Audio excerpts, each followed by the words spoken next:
বিভিন্ন বামপন্থী দল, বিভিন্ন শ্রমিক সংগঠনের নেতৃত্ব, যাদবপুরের প্রাক্তন সাংসদ, বিধায়ক, কয়েকদিন আগে যখন বুলডোজার এবং পুলিশের লাঠি এই অঞ্চলের মানুষের মাথা লক্ষ্য করে চালিয়েছিল প্রশাসন, তখন সামনে দাঁড়িয়ে আরো শয়ে শয়ে মানুষের মতো লাঠির বাড়ি খেয়েছেন। সুজন চক্রবর্তী আছেন, আমার পরে বলবেন। আমার আগে বক্তারা বলেছেন, শ্রমিক নেতারা বলেছেন বিভিন্ন পয়েন্ট। এই অঞ্চলের মানুষ আছেন। মূলত যে বিষয়কে কেন্দ্র করে আমি খুব বড় বক্তৃতায় যাব না, আস্তে আস্তে 8:30 বাজতে চলল। মূলত যে বিষয়কে কেন্দ্র করে আজকে আমরা এই সভাটা করছি, এই চত্বরটা সাধারণভাবে রাজনৈতিক সভা করা আমি ছোট থেকে খুব বেশি দেখিনি।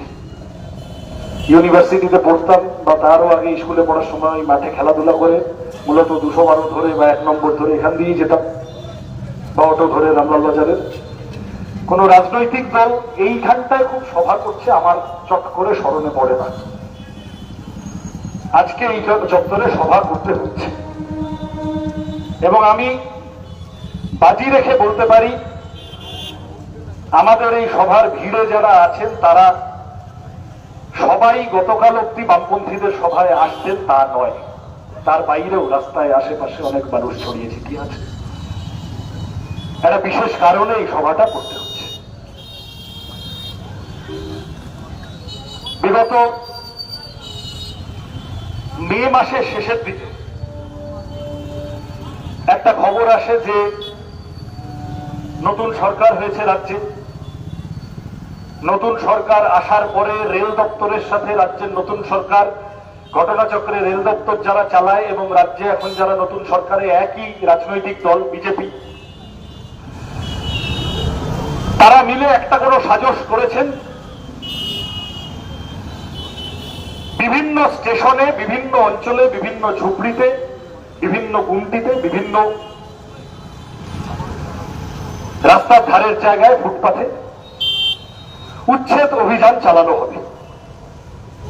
শুধু হকার নয়, বিভিন্ন রকমের গরিব মানুষ ছোট ঝুপড়ি নিয়ে, গুমটি নিয়ে বসে, নিজে ছোট দোকান আছে এবং পথ চলতি হকার বা প্ল্যাটফর্মের হকার তো বটেই। নতুন সরকারটা এলো, শপথ গ্রহণ ভালো করে হলো না, হাত থেকে ভোটের কালি উঠলো কি উঠলো না, পশ্চিমবঙ্গের বিভিন্ন জায়গায় উচ্ছেদ অভিযান চালু হয়ে গেল। গরিব মানুষ, চোখে জল, প্ল্যাটফর্মের দ্বারে বা ঝুপড়ি গুমটি, ভাঙা ঝুপড়ির সামনে একটা মা কালীর ছবি হাতে নিয়ে বসে আছেন। কোনো মতে মা কালীর ছবিটুকুকে বাঁচাতে পেরেছেন। চোখের জল ফেলে বলছেন, গত 20 বছর এখানে বসেছিলাম, একটা এমব্রয়ডারির দোকান দিতাম, বা একটা ছোট কাপড়ের দোকান ছিল, বা একটা চায়ের দোকান ছিল। এই পরিবর্তন চেয়ে তো ভোট দিই। ঠিক ধরে নেওয়া যায়। আমি এক্ষুনি ছোটনদাকে জিজ্ঞাসা করছিলাম, যেখানে আমরা সভা করছি এই বুথটা গত কয়েকদিন আগে শেষ হওয়া বিধানসভা নির্বাচনে বিজেপি প্রার্থী সর্বরী মুখার্জি এই বুথটা জিতেছেন। এই বুথটা যেখানে আমরা এখন সভা করছি লিড পেয়েছেন।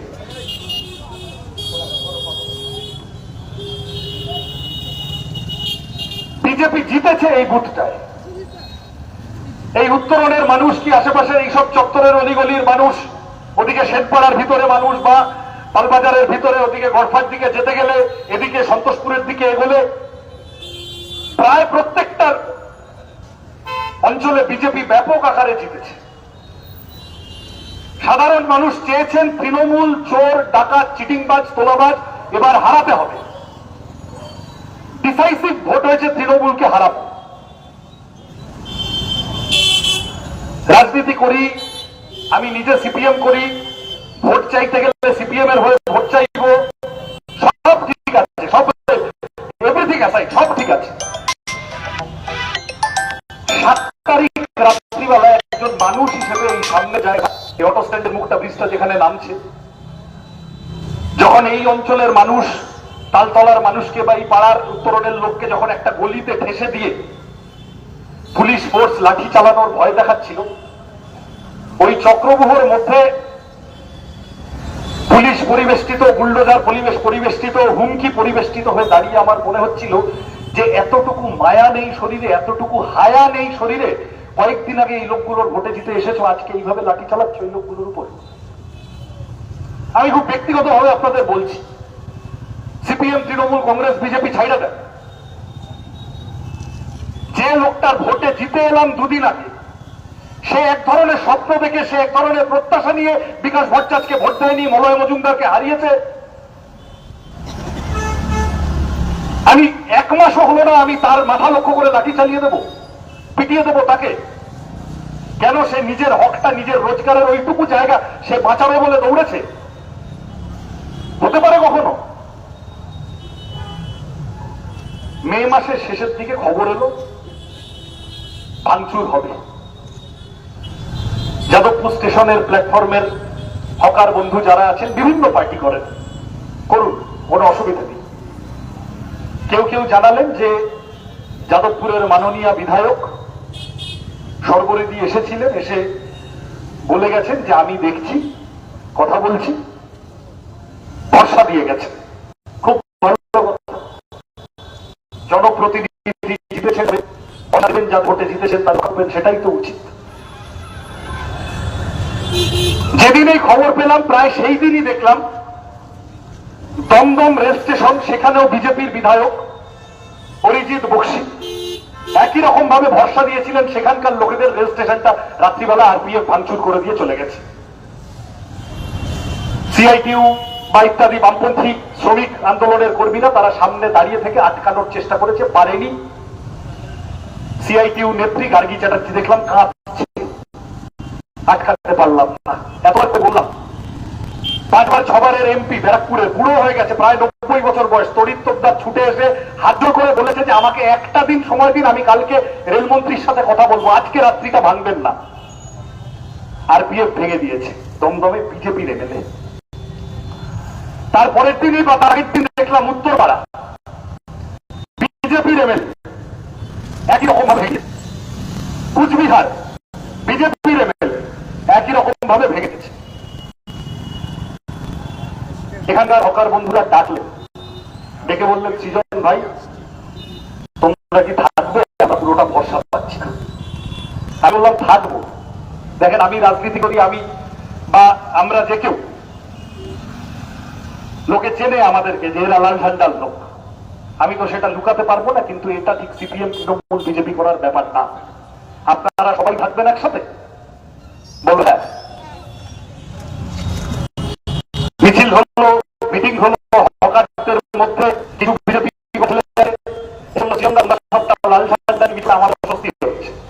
তাহলে ফাইন, ঠিক আছে, আমরা লাল ঝান্ডা নিয়ে মিছিল করবো, তোমরা তোমাদের মতো করো। পুলিশ যদি পেটাতে আসছে আমরা তোমাদের সাথে দাঁড়াবো। বললো হ্যাঁ ঠিক আছে। এখানকার রেল সাইডিং এর মানুষ, এখানকার ব্যবসায়ীরা যারা, তারা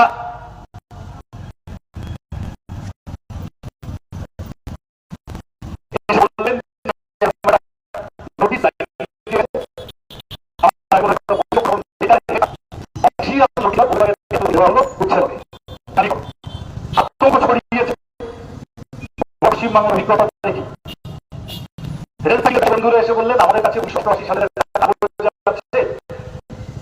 আইনজীবীর সাহায্যে এই জায়গাটা বিকল্প অর্থনৈতিক জমি না দিয়ে, অল্টারনেটিভ কমার্শিয়াল প্লট না দিয়ে এই জায়গাটা এইভাবে উচ্ছেদ করা যায় না, যাবে না। সেই দিন দুপুরবেলা কি বিকেলবেলা আইনজীবী শামীম আহমেদের সাথে কথা বলে চিঠি পাঠিয়ে এখান থেকে সাদেপাড়া থানা, ওখান থেকে যাদবপুর থানা সব এসে ঢাল তরোয়াল নিয়ে হাজির হয়েছে। নিজের নাগরিকদের প্রতি গৃহযুদ্ধ ঘোষণা করা পারলে রেলের অফিসাররা এলেন, ডিআরএম যাদের যাদের জোগাড় করা যায় করে বললাম যে এখানে একটা আইনি সমস্যা আছে, আপনারা প্লিজ দেখেন এই উচ্ছেদটা আজকে করবেন না। আপনাদের মনে আছে জুন মাসের 2 তারিখ প্রায় 4 ঘন্টা দড়ি টানাটানি চলার পর জেসিবি দিয়ে, বুলডোজার নিয়ে রেলের অফিসাররা, পুলিশ, রাজ্য পুলিশ সব ফেরত চলে গেল। তারিখ রাত 12:30 হলো, ফেরত গেছে তো? ফেরত চলে গেছিল কেন? কারণ আমাদের আইনি কাগজে চুক্তি ছিল।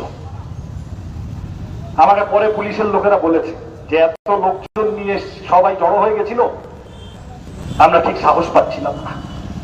আমি বললাম হ্যাঁ ঠিকই তো, কত মানুষের উপর লাঠি চালানো উচিত না। এবার 2 তারিখ তুমি ফিরে গেলে এই কথা দিয়ে এই রায়ের, যে 88 সালের রায়, তার একটা সার্টিফাইড কপি চাই। আমরা বললাম আচ্ছা ঠিক আছে। আইনজীবী যারা ছিলেন, নাম করা আইনজীবী সব বললেন যে হ্যাঁ ঠিক আছে, কোর্টটা খুলুক। কোর্টটা 8 তারিখে খুলবে। 8 তারিখ জুন মাসে, সামার ভ্যাকেশন চলছে, আপনি একটু সময় দিন। কতদিন? আচ্ছা 14 দিন, 15 দিন, 20 দিন করে ঠিক হলো 21 দিন, 3 সপ্তাহ। 3 সপ্তাহ সময় দিন, আমরা সার্টিফাইড কপি আপনাদেরকে দিয়ে দেবো, তারপরে আইন হবে আদালতে। কি অসুবিধা? বললো হ্যাঁ ঠিক আছে, অ্যাকসেপ্টেড। আমরা মেনে নিয়ে চলে গেলাম, লেজ গুটিয়ে গেল। 8 তারিখ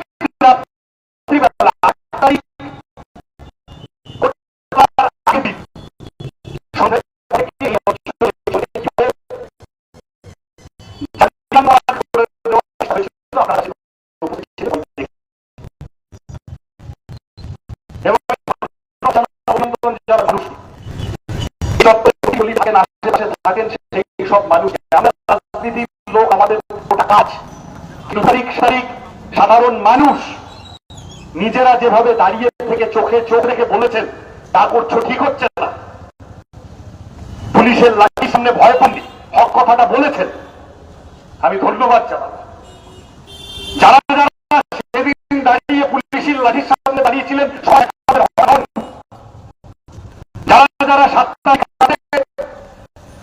প্রতিবাদ করছিলেন, লোকেরা তাদেরকে ঠেলে ঠেলে ঠেলে গুলির মধ্যে ঢুকিয়ে দিচ্ছিল, তারা সবাই সন্ধ্যা বাজারে বসে না, বা হকার মার্কেটে সবার দোকান আছে তা নয়। কিন্তু আজকে ওর গায়ে হাত পড়লে কালকে আমিও বাঁচবো না। এখনই ঠেকাতে হবে। এই বোধ থেকে সব এলাকার মানুষ একজোট হয়েছিলেন, আমি ধন্যবাদ জানাই।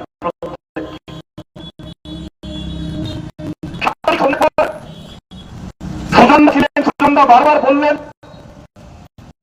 এক্স এমপি হিসেবে কথা বলার চেষ্টা করলেন, অফিসিয়ালদের সাথে যুক্তি দিয়ে আর্গুমেন্ট করলেন। আরো বিভিন্ন শ্রমিক সংগঠনের নেতারা ছিলেন, আইনজীবীরা ছিলেন। আমরা বারবার বলছিলাম যে আরে ভাই, তুমি তো 4 দিন আগে এগ্রি করে গেলে যে আমাদের কাগজটায় যুক্তি আছে, কালকে কোর্ট খুললে 8 তারিখ বোঝা হবে, ফয়সালা হবে। তুমি কোর্টটাকে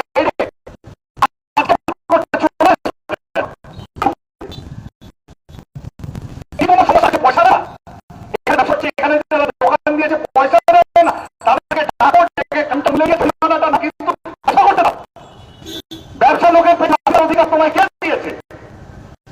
রেলের জমি খারাপ, তোমার রেলের জমি মানে ল্যান্ড, ভারতের জনগণের সম্পত্তি। তোমার যদি মনে হয় সেখানে কিছু নিয়ম কানুন এদিক ওদিক হয়েছে, সেখানে ব্যবসা করা ইত্যাদি ইত্যাদির জন্য, সেগুলো নেগোসিয়েট করো। দ্বিপাক্ষিক বৈঠক, ট্রেড ইউনিয়নরা সাহায্য করবে। কিন্তু তুমি সেগুলো না করে ওই বিরাট ফোর্স নিয়ে, এইরকম 10টা গাড়ি এসে দিচ্ছিল, ঠিক বলছিল, 2টো জেসিবি,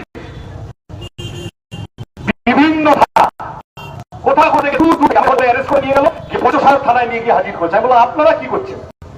বলছে না, আমাদেরও আজকে ডেকে পাঠিয়েছিল।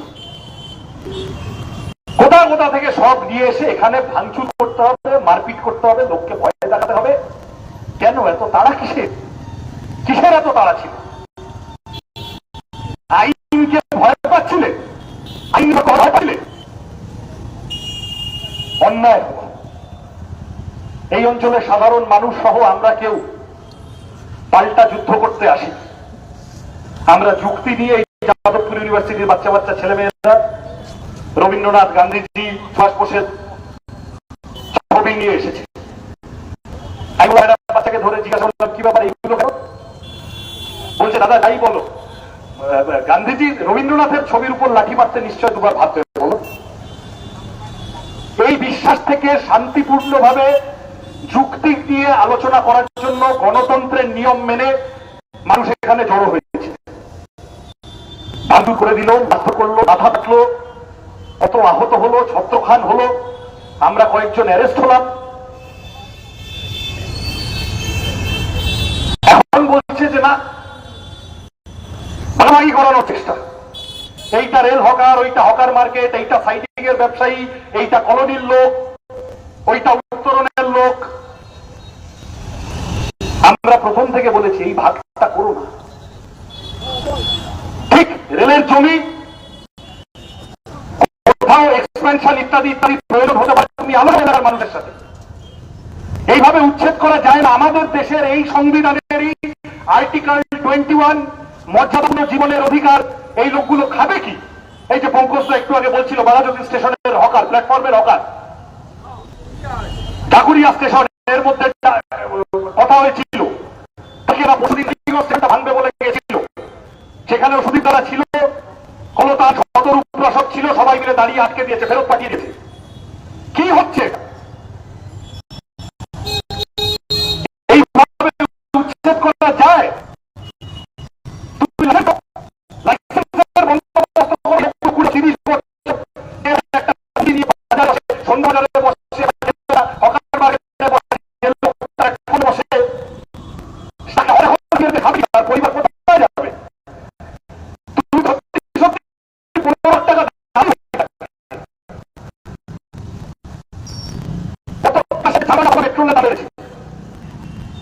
উজ্জ্বলা যোজনা গ্যাস সিলিন্ডার 12টা দেবো বলে শুরু করেছিল, এখন ভিতরে 4টে দিচ্ছে।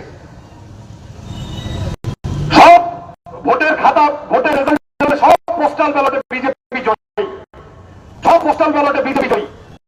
আজকে না কালকে নোটিশ এসছে রাজ্য সরকারি কর্মচারীদের এই সুকান্ত সেতুর পরে ভোটের 100 করে বিক্রি লাগিয়ে ভোটিং লাগিয়েছিল সব কমিশন।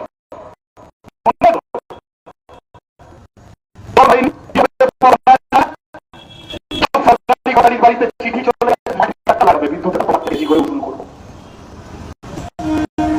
তাহলে এই লোকগুলো যদি মধ্যবিত্তের এই অবস্থা হয়, তাহলে গরিব লোকগুলো খাবে। এই যাদবপুর চত্বরে রিক্সা কত তুলে নিয়েছে বেআইনি বলে, ছাড়ছে না, ফেরত দিচ্ছে না। এই রিক্সাওয়ালা করবে কি? এই লোককে উচ্ছেদ করার আগে তার লাইসেন্সের বন্দোবস্ত করা। আচ্ছা ঠিক আছে, সে যদি কিছু করে, অন্যায় কিছু তা থেকে জরিমানা আদায় করো, ফাইন, ওয়েল এন্ড গুড। কেউ বেআইনি কাজ এনকারেজ করে না। এই যে সাইডিং এর ব্যবসায়ীরা যাদের ঘরগুলো ভেঙে দিল, তাদের আন্ডারে বৈধ কাজ করে, কি করে? তুমি কথা বলো তাদের সাথে, এটা ঠিক হয়নি, ওটা ঠিক হয়নি, এটা করো সেটা করো বলে এসে ভেঙে দেবে। আচ্ছা, তারপরে যদি তোমার দরকার পড়ে তুমি বলতে পারো না ওই জায়গাটা ব্যবসা করো না, এই জায়গাটা তোমার ছেড়ে দিচ্ছি, এখানটা ব্যবসা করো, ঠিক আছে, লোকে শুনে নেবে। তারপরে যদি তোমার মনে হয় যে না, আমি আদানির কাছে নুন খেয়ে ফেলেছি, আমি হলদিরামের কাছে পয়সা খেয়ে ফেলেছি, একটা শপিং মল বানাবো, তাহলে পুনর্বাসনটা তো আলোচনা করতে হবে। রিহ্যাবিলিটেশন ব্যতীত এইভাবে ভাঙচুর করা যায়? যায় না। কিন্তু এইটাই করা হলো, যাদবপুর সহ গোটা রাজ্যে এটাই করা হচ্ছে। পুনর্বাসনের পরিকল্পনা কোথাও নেই। এই শুভেন্দু অধিকারী দুদিন আগে যখন লিডার অফ অপোজিশন ছিলেন, বলেছিলেন আমি বুলডোজারের সামনে দাঁড়িয়ে পড়বো কেউ হকার উচ্ছেদ করতে। এ শুধু হকারের কেস না, আপনি এই অঞ্চলের সব গরিব মানুষ, মাঝারি মধ্যবিত্ত মানুষের খেটে খাওয়া লোকের পেটে লাথি মারছেন।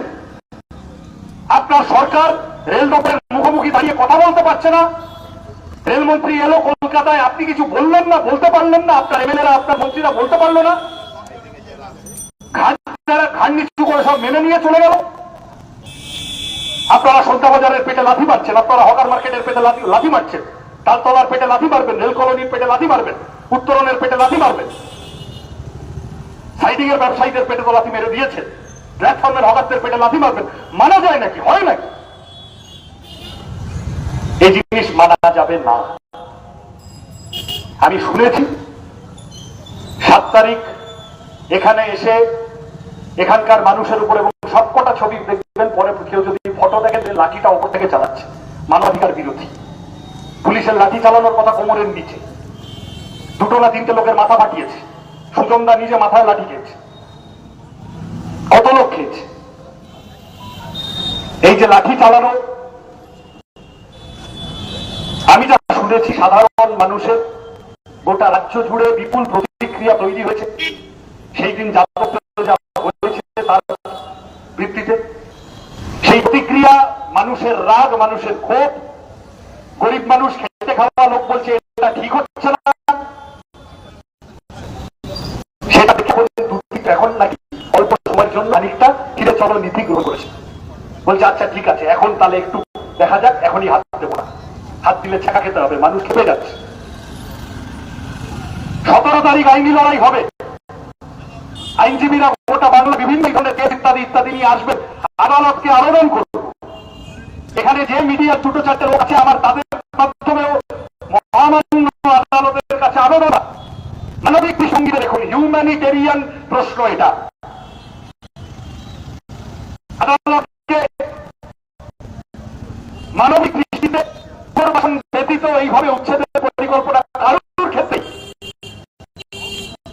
সে সাইটি ব্যবসায়ী হোক, সে রেশমের হকার হোক, সে সমাজের ব্যবসায়ী হোক, কি সে এলাকার লোক হোক, বাড়িতে ইলেকট্রিক বিল আছে, উচিত না।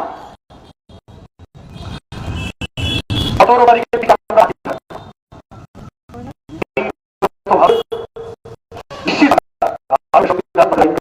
মানবিক সিদ্ধান্ত আপনাদের কাছে বলতে চাই, আইন আদালত সেখানকার লড়াই সে হয়, রাস্তার লড়াই ছাড়ার কোনো প্রশ্ন নেই। রাস্তায় শান্তিপূর্ণভাবে গণতন্ত্রকে রক্ষা করার জন্য গণতান্ত্রিকভাবে রাস্তায় দাঁড়িয়ে থাকার কোনো বিকল্প নেই। কে কোথায় আছেন, এই অঞ্চলের মধ্যবিত্ত মানুষ, আইটি এমপ্লয়ি যারা আছেন, যারা আছেন, বাজারে চলছে যে হকার উচ্ছেদ হচ্ছে, আর ব্যাংকে যারা কাজ করে, স্কুলে যারা কাজ করে, হাসপাতালে যারা কাজ করে, তারা নাকি খুব খুশি। আমি জানি না, রেল স্টেশনে নেমে 5 টাকা 4 টাকা 70 টাকায় খেতে গেলে মধ্যবিত্ত মানুষ খুশি হবে না, হবে না, কেউ খুশি হবে না। প্রত্যেকে নিজের নিজের মতো করে, সবাইকে সিপিএম এর ঝান্ডা ধরতে হবে না। যে যেখানে নিজের মতো করে পারেন অমানবিকতার বিরুদ্ধে আওয়াজ তুলুন। বিয়ে বাড়িতে, বন্ধুদের আড্ডায়, পরিবারের হোয়াটসঅ্যাপ গ্রুপে, যেখানে দেখা হবে, কথা হবে, এই যে অমানবিকতা, খেটে খাওয়া লোকের পেটে লাথি মারা, এই আজ যদি সরকারের লোক আমরা হাতে না পারি, তাহলে কালকে যিনি ডিসিএস এমপ্লয়ি তিনিও বাঁচবেন না, এক রাতের মধ্যে লে অফ নোটিশ হয়ে যাবে। আমাদের ভারতের সাধারণ মানুষের সংগ্রাম, অধিকার, তাকে বাঁচাতে হবে। আমরা বামপন্থী, আমি পুরো গল্প দিয়ে শেষ করব, এই গল্পটা আমি অনেক জায়গায় বলি। সবাইকে চাই, আমরা সাথে আছি। 21 সালে বিধানসভা ভোট হয়েছে, আমরা হেরে গেছি সবাই বামপন্থীরা। তো এই বছর আপনাদের মনে আছে, কোভিডের সময় সেকেন্ড ওয়েভ চলছে, কোভিডের সময় সেকেন্ড ওয়েভ চলছে, রেড ভলান্টিয়াররা, সব বাচ্চা বাচ্চা ছেলেমেয়েরা অক্সিজেন সিলিন্ডার নিয়ে, খাবার প্যাকেট দিয়ে বিপদে পড়া মানুষের জন্য দৌড়ে বেড়াচ্ছে। আমাকে সেই সময় সাংবাদিক ফোন করেছে, সাংবাদিক ছেলে, সে পুরোনো এক সময় এসএফআই করতো, তারপর একটা তৃণমূলের খবরের কাগজে কাজ করতো। তা তৃণমূলের অফিস তাকে সত্যি খবর সত্যি করে লিখতে দিত না, তার মধ্যে সে সাইড ফাইট কাটিয়ে সে ফোন করেছে যে সৃজনদা রেড ভলান্টিয়ারদের নিয়ে একটা খবর করবো। এই কথা ওই কথা সেই কথা বলতে বলতে, তোমরা এটা পারছ কি করে? আমি বললাম কেন, মানুষ সাহায্য করছে, সাধারণ মানুষ সাহায্য করছে, তাই পারছি, আমাদের তো অন্য কিছু নেই। তখন সে ছেলে খানিকটা ওই সিনেমার ডায়লগের ঢঙে আমাকে বললো, তখন তৃণমূলের ভরা বাজার, আজকের মতো শুরু বাপড়া তৃণমূল হয়ে যায়। আমাকে बोलो जी अच्छा टीएमसी के पास सिविल एमपी है, पुलिस है, गुंडा है, तुम्हारे पास क्या है? যে তোমরা সব ভোটে হেরে গিয়ে রেড ভলান্টিয়ারের কাজ এত এত করে করতে পারছো। আমি তো হেসে দিয়েছি ফোনের মধ্যে, হেসে দিয়ে আমি ছেলেটিকে ফোনে যা উত্তর দিয়েছিলাম, আমি যখন এই গল্পটা বলি আমি মিটিংয়ে ওই উত্তরটাই বলি। সেটা আমি জিজ্ঞাসা করতে एमसी के पास एमएलए है, एमपी है, गुंडा है, पुलिस है, तुम्हारे पास क्या है? अभी हेसे फेले बोलेছি যে हमारे पास लाल झंडा है और जब तक लाल झंडा है यही काफी है हमारे। আমরা আছি, লাল ঝান্ডা আছে। এই অঞ্চলের মানুষকে আশ্বস্ত করতে চাই, আপনারা লড়াইতে থাকুন, আপনাদের সাথে আমরা আছি। আমরা খেটে খাওয়া মানুষের হক বুঝে নিতে যতদূর একসাথে যাবো। ভালো থাকবেন।